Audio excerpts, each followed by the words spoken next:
Monsieur, bonsoir. On ouvre ce journal avec la question du Sahara qui intéresse de près Madrid. Une délégation du Sénat espagnol, toutes tendances politiques confondues et depuis plusieurs jours au Maroc. Alors après avoir visité les provinces du Sud, elle s'est entretenue aujourd'hui avec des membres du Corcas. Résultat, même ceux dont les avis étaient mitigés ont revu leur position. Les explications sont de Soumaïa Drouri. Ils n'appartiennent pas à la même formation politique mais sont en visite au Maroc depuis 4 jours pour les mêmes raisons. Découvrir de leurs propres yeux, loin de toute propagande mensongère, la réalité de la situation dans nos provinces du Sud.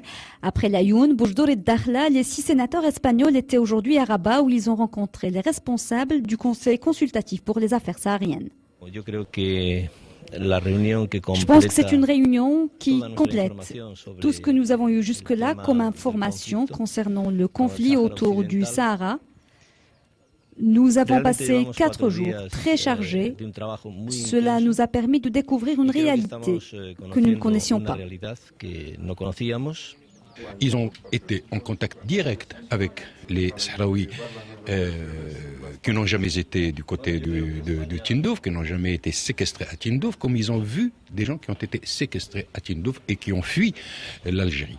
Et ils ont eu une idée qui est celle d'un développement absolument extraordinaire du Maroc en matière économique, sociale et aussi le problème des droits de l'homme.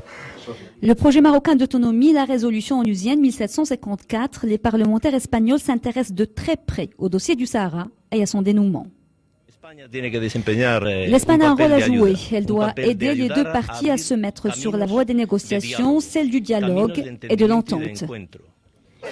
La visite des sénateurs espagnols au Maroc n'a rien d'officiel. Ils sont ici sur invitation du Parti de l'Environnement et du Développement. Les membres de cette délégation représentent 95% des formations politiques présentes au Sénat espagnol.